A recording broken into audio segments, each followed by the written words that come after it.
Olá pessoal, tudo bem? Hoje vamos tratar da aplicação da lei penal. Vamos falar sobre o princípio da legalidade, vamos falar sobre a lei penal no tempo, leis temporárias, leis excepcionais, bem como lei penal no espaço, princípio da territorialidade, extraterritorialidade, contagem dos prazos penais e outros tópicos. Inclusive, vamos tratar sobre o princípio da especialidade, previsto no artigo 12 do Código Penal. Vamos iniciar então tratando do princípio da legalidade e anterioridade da lei. O princípio da legalidade da lei penal tem uma série de aspectos relevantes para o direito penal moderno. São aspectos jurídicos, políticos, sociais que visam dar maior segurança e estabilidade para o mundo moderno, para a civilização comum, para o sujeito que vive em sociedade. Não fosse o princípio da legalidade, o agente poderia ficar ao livre critério do Estado, porque ele poderia, daqui um pouco mais, vir a ser punido por um fato que, no momento da prática, não era criminoso. Ô professor, mas do que o senhor está falando? Vamos um pouquinho mais na prática? Vamos lá. No artigo 1º do Código Penal, o legislador diz assim: não há crime sem lei anterior que o defina, nem pena sem prévia cominação legal. Este princípio também está previsto na Constituição Federal, mais especificamente no artigo 5º, no inciso 39. Neste princípio nós temos vários enfoques. Vamos tratar dos 4 principais. O primeiro é o princípio da reserva legal, que está dentro do princípio da legalidade. Quando o legislador diz, não há crime sem lei, não há pena sem lei. Este é o princípio da reserva legal, ou seja, precisa estar reservado aquele comportamento como criminoso numa lei. Senão, o que eu estou praticando, não estando previsto na lei, seja Código Penal ou outra lei especial, é uma conduta lícita, permitida, legítima. Temos também o princípio da anterioridade da lei. Quando o legislador diz, não há crime sem lei anterior que o defina. Este anterior, anterioridade da lei. Mesma forma em relação à sanção penal, nem pena sem prévia cominação legal. Quer dizer, não há crime se antes de o agente ter praticado esta conduta, já não tinha uma lei prevendo que ela era criminosa. Por exemplo, se o agente está atravessando a rua sem olhar para os lados, não é uma conduta criminosa. Por quê? Porque não há crime sem lei anterior que o defina. E nós não temos na legislação brasileira atual nenhum dispositivo penal que preveja que atravessar a rua sem olhar para os lados é uma conduta delituosa. Com isso, a conduta do agente pode ter relevância a aspectos sociais, morais ou ao seu cuidado pessoal, mas não é uma conduta criminosa porque não está prevista na lei como tal. Taxatividade e vedação da analogia para criminalizar. Por quê? Porque a lei diz, não há crime sem lei anterior que o defina. Portanto, só o que pode definir uma conduta como criminosa é a lei. Então é taxativo, é exclusiva. Somente a lei pode criminalizar, o que faz com que então a analogia não tenha esta possibilidade. Portanto, este é o princípio da taxatividade da lei, que veda a analogia criminalizar comportamentos. Por fim, temos o princípio da taxatividade típica. Quando a lei diz, não há crime sem lei anterior que o defina, significa a lei precisa ser taxativa, clara, objetiva, nítida, ela precisa ser transparente. Por isso, taxatividade típica, porque o tipo penal, a fórmula que o legislador dispuser sobre uma conduta, descrevendo-a, precisa ser taxativa, nítida. Exemplo, matar alguém. Alguém tem dúvida do que seja esta conduta criminosa? Claro que não. Então, esta é a norma penal incriminadora mais perfeita que nós temos na lei brasileira. Mesma coisa, subtrair para si ou para outra em coisa alheia móvel. Ela é taxativa, é clara. Não tão clara quanto a que trata do homicídio, mas ela também é taxativa. Estes são os 4 princípios que estariam dentro do princípio maior, que é o princípio da legalidade. Passamos agora ao estudo da eficácia da lei penal no tempo. Código Penal, artigo 2º. Ninguém pode ser punido por fato que lei posterior deixa de considerar crime, cessando, em virtude dela, a execução e os efeitos penais da sentença condenatória. Parágrafo único. A lei posterior que de qualquer modo favorecer o agente aplica-se aos fatos anteriores, ainda que decididos por sentença condenatória transitada em julgado. Como vimos, o legislador, no artigo 2º do Código Penal, narra que a lei penal aplica-se daqui para frente. A partir da sua vigência, ela não olha para trás, é só para frente. Agora, no parágrafo único do artigo 2º, diz que a lei penal, como regra, não retroage, mas ela poderá retroagir desde que seja para benefício do réu. Este parágrafo 2º foi corroborado pelo artigo 5º, no inciso 40 da Constituição Federal, que diz: a lei penal é irretroativa, a não ser para beneficiar o réu. Agora, esta lei penal que só retroage para beneficiar o réu, ela é extraativa? O que seria uma lei extraativa? Lei extraativa é aquela que ela retroage, porque ela é benéfica, então é para favorecer o réu, e ela também é ultraativa, ela também age depois que perde a sua vigência. Extraativa, então, é igual à lei retroativa e ultraativa.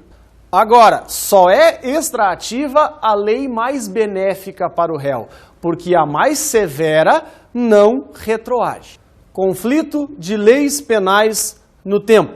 Vamos supor que o agente pratique uma conduta criminosa, logo em seguida o processo passa a andar e entra em vigor uma outra lei. Temos aqui então um conflito de 2 leis penais. Agora, qual deve ser aplicada?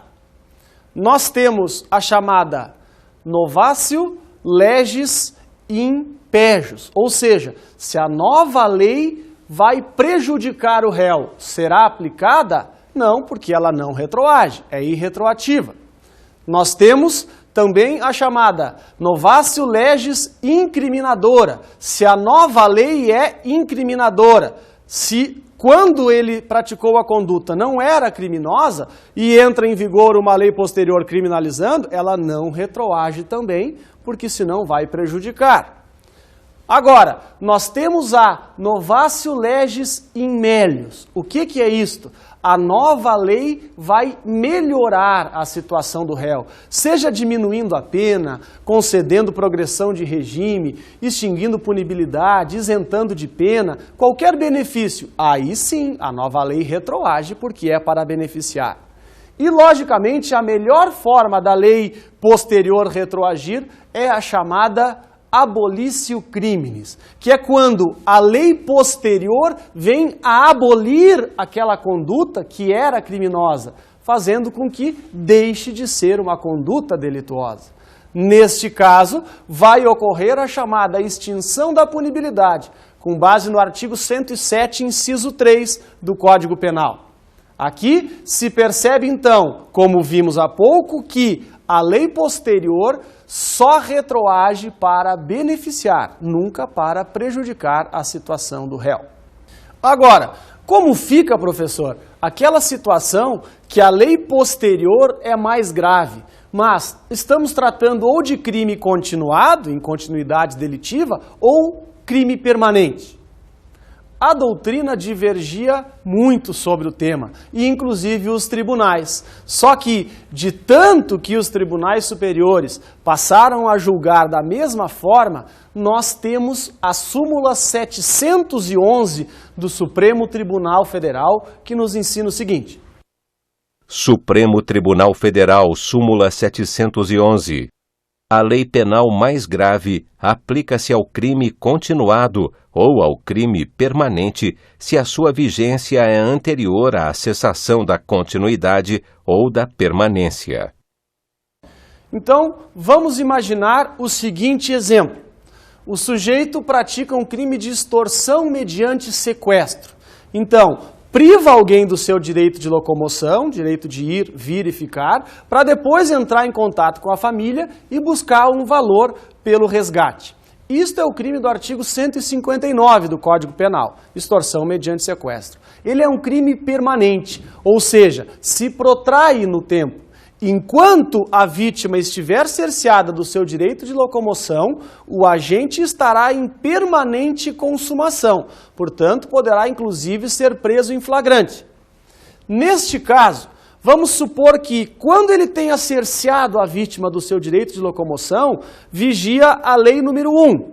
Ele ficou 90 dias com a prática do sequestro, com a vítima em cativeiro. Na metade desse tempo, entra em vigor a lei número 2, que aumenta as penas para o crime de extorsão mediante sequestro. Aí eu pergunto, qual vai ser a aplicação? Vai ser a pena da lei 1 ou vai ser a pena da lei 2? A súmula 711 nos explicou que aplica-se a lei posterior, porque ela passou a viger enquanto se estava durante a permanência delitiva. Professor, se estamos em meio ao processo, não há dúvida, quem vai aplicar a lei posterior mais benigna é o juízo singular. Se estamos na fase recursal, o tribunal. Agora, se já houve o trânsito em julgado da sentença penal condenatória, já estamos na fase da execução penal, a quem compete a aplicação da lei penal mais benigna? O Supremo Tribunal Federal, na súmula 611, nos ensina. Supremo Tribunal Federal, súmula 611. Transitada em julgado a sentença condenatória, compete ao juízo das execuções a aplicação da lei mais benigna. Vimos? Não há dúvida, compete ao juízo da execução. Agora, independente de estarmos na fase processual, recursal ou na execução penal, qual é o critério que se utiliza para saber se estamos tratando de uma lei penal mais benigna? É só a quantidade da pena, professor? Não, precisa ser analisado o caso concreto, porque, por vezes, ainda que a lei posterior tenha a pena mais alta, ela pode conceder uma série de institutos e benefícios na esfera penal que a tornem mais benéfica. Exemplo, suspensão condicional da pena, livramento condicional, progressão de regime, pode ser mesmo prazos prescricionais mais curtos que podem levar à extinção da punibilidade. Então, precisa ser analisado o caso concreto. Lei intermediária, conflito entre 3 leis. Qual a se aplica? Depende. Vamos supor que neste exemplo, a lei do meio, a intermediária, seja a mais benéfica. Não há nenhuma dúvida que ela será aplicada. Como não há dúvida, professor? Claro que não, amigão. Por quê? Porque ela retroage em relação à anterior, porque é mais benéfica, e ela ultraage em relação à lei futura. Portanto, será aplicada a intermediária se ela for a mais benéfica. Combinação de leis para beneficiar o réu. Pode o julgador, no momento da sentença, combinar 2 ou mais leis para beneficiar o réu? Ué, mas se pode, o julgador, que é do judiciário, não estaria interferindo na esfera do poder legislativo e aí, da união destas leis, estar legislando, criando uma nova? O entendimento majoritário da doutrina é de que pode. Por quê? Porque, logicamente, se o juiz pode aplicar uma lei inteira para beneficiar o réu, por que não parte delas? E, professor, mas assim é complicado. E os tribunais superiores? O STF pacificou esse entendimento, bem como o STJ. Eficácia das leis temporárias e excepcionais. Código Penal, artigo 3º. A lei excepcional ou temporária, embora decorrido o período de sua duração, ou cessadas as circunstâncias que a determinaram, aplica-se ao fato praticado durante sua vigência. O que são leis temporárias? São aquelas que a própria lei já determina o período, o tempo de sua vigência. Leis excepcionais são aquelas que só vão ter vigência enquanto persistir uma situação especial de emergência, calamidade, de guerra, crise econômica ou social. Então, estas leis temporárias ou excepcionais se aplicam somente para os crimes praticados durante a sua vigência. E é exatamente por isso que a doutrina ensina: leis temporárias e excepcionais são ultraativas.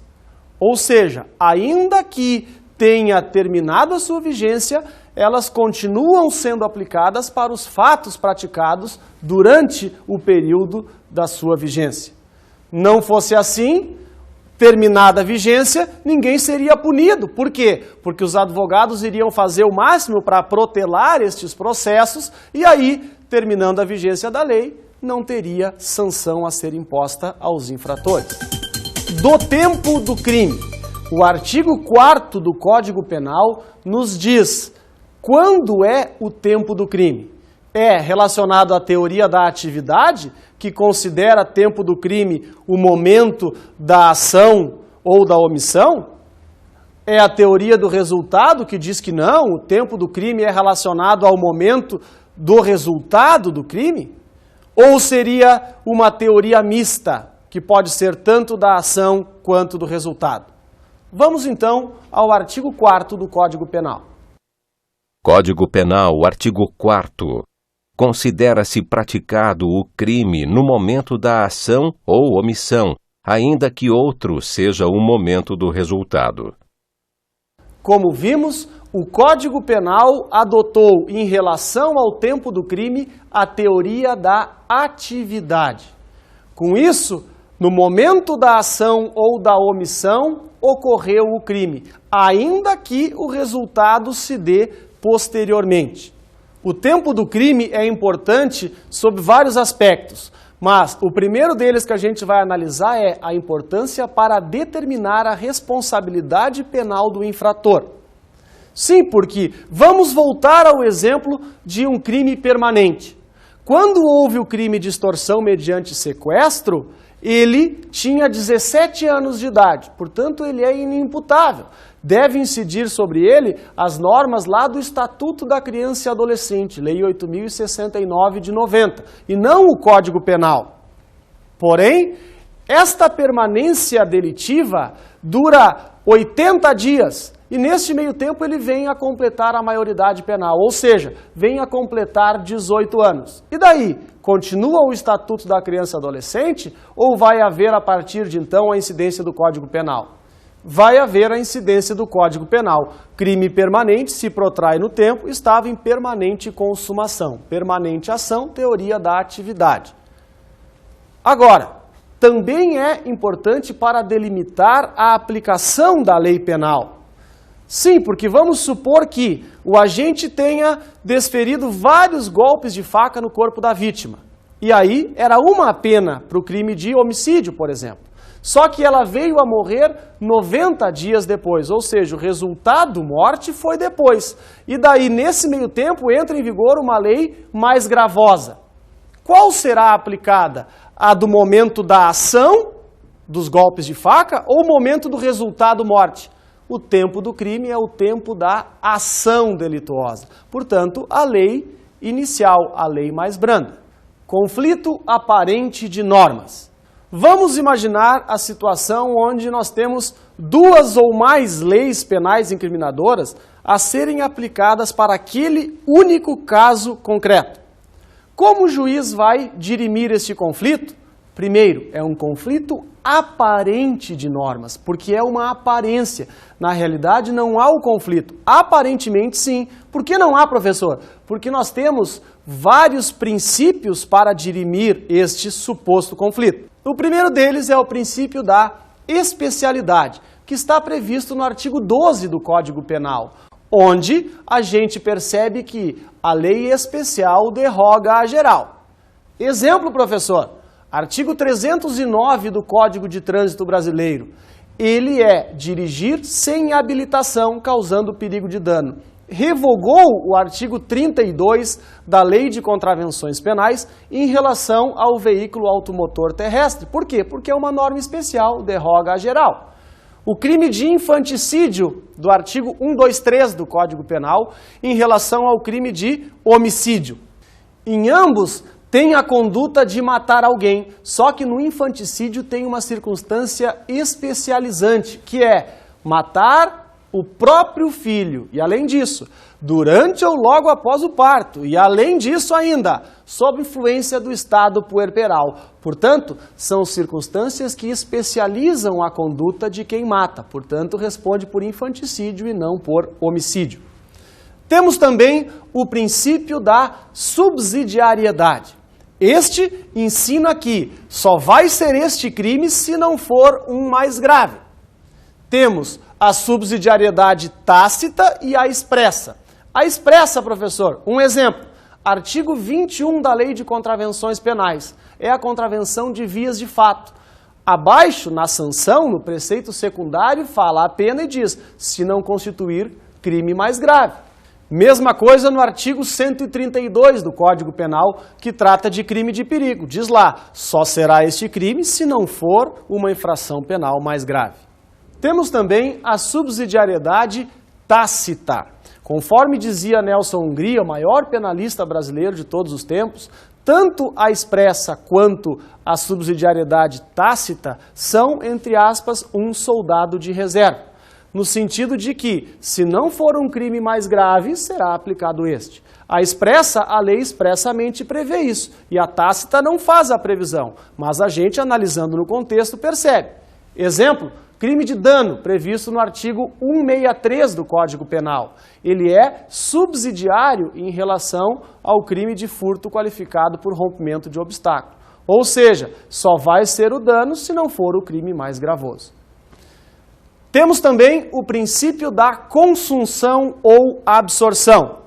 Aqui é quando uma infração penal está no iter criminis, no caminho do crime, no meio da infração penal. Exemplo, a lesão corporal é meio do caminho para chegar na morte. Não há como matar alguém sem causar ofensa à saúde ou à integridade física de alguém.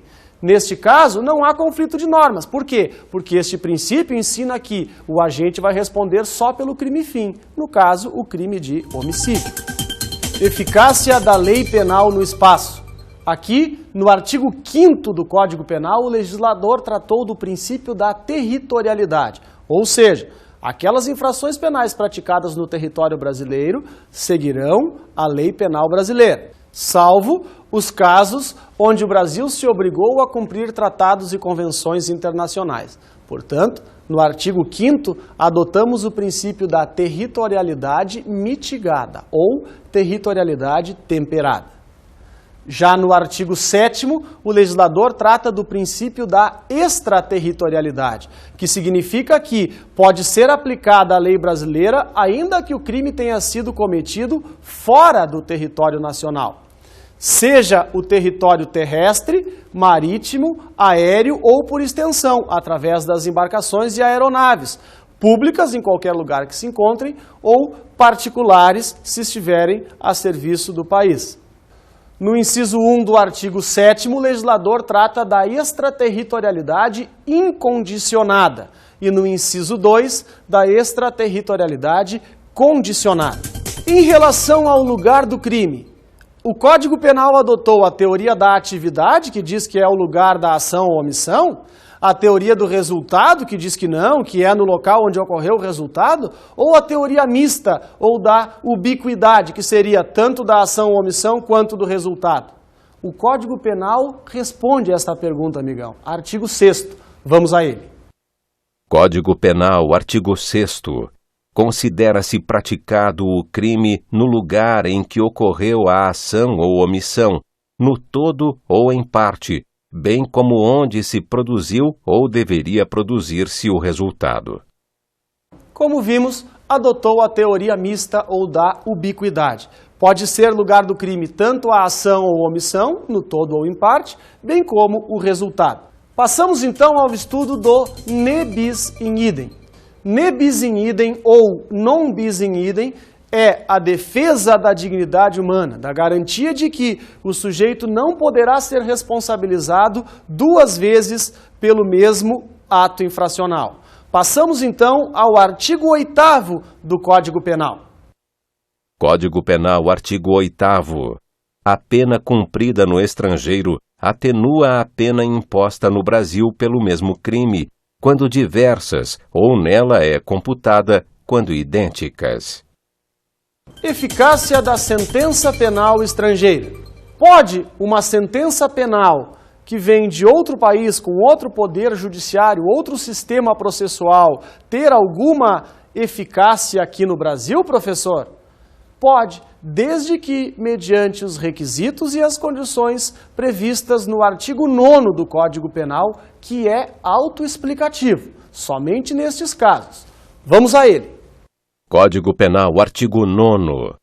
A sentença estrangeira, quando a aplicação da lei brasileira produz na espécie as mesmas consequências, pode ser homologada no Brasil para: inciso 1º, obrigar o condenado à reparação do dano, a restituições e a outros efeitos civis. Inciso 2º, sujeitá-lo à medida de segurança. Parágrafo único. A homologação depende: alínea A, para os efeitos previstos no inciso 1º de pedido da parte interessada. Alínea B, para os outros efeitos da existência de tratado de extradição com o país de cuja autoridade judiciária emanou a sentença, ou, na falta de tratado, de requisição do ministro da Justiça. Contagem do prazo. Código Penal, artigo 10. O dia do começo inclui-se no cômputo do prazo. Contam-se os dias, os meses e os anos pelo calendário comum.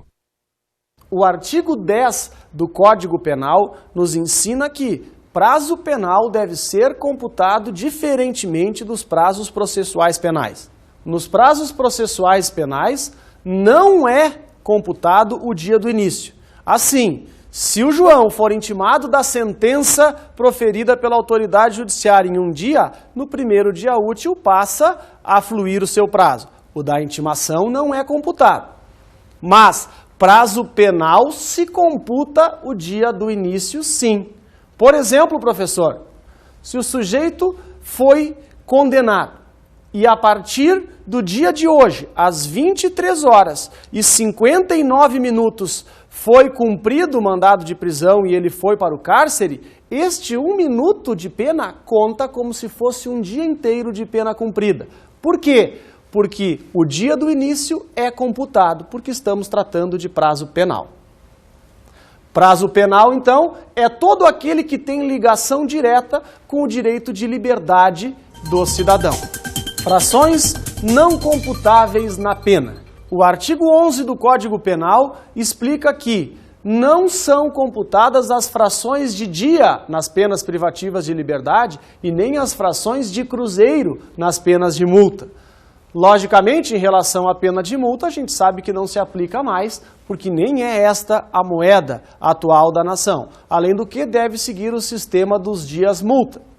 Em relação à pena privativa de liberdade, seja reclusão, detenção ou até mesmo prisão simples, lá nas contravenções penais, se o juiz vai conceder uma causa de diminuição, por exemplo, não vai ficar lá 1 ano, 3 meses, 17 dias e meio. Esse meio, logicamente, vai ser desprezado. Desprezado, por óbvio, em dúbio pro réu, a favor do réu. Por fim, nós temos no artigo 12 o princípio da especialidade, que nos ensina que a lei especial derroga a geral. Com isso, o legislador dispõe que esta parte geral do Código Penal será aplicada a todas as demais leis penais, desde que elas não se manifestem de forma contrária do que está previsto aqui na nossa parte geral do Código. Porque se aquela lei especial, por exemplo, a lei de falências, tratar de prescrição diferentemente da prescrição aqui do Código Penal, será adotada a prescrição lá daquela lei especial, pelo princípio da especialidade. Então, a parte geral do Código Penal se aplica não só para os crimes do nosso Código Penal, bem como de todas as leis penais especiais que não se manifestem de forma diversa.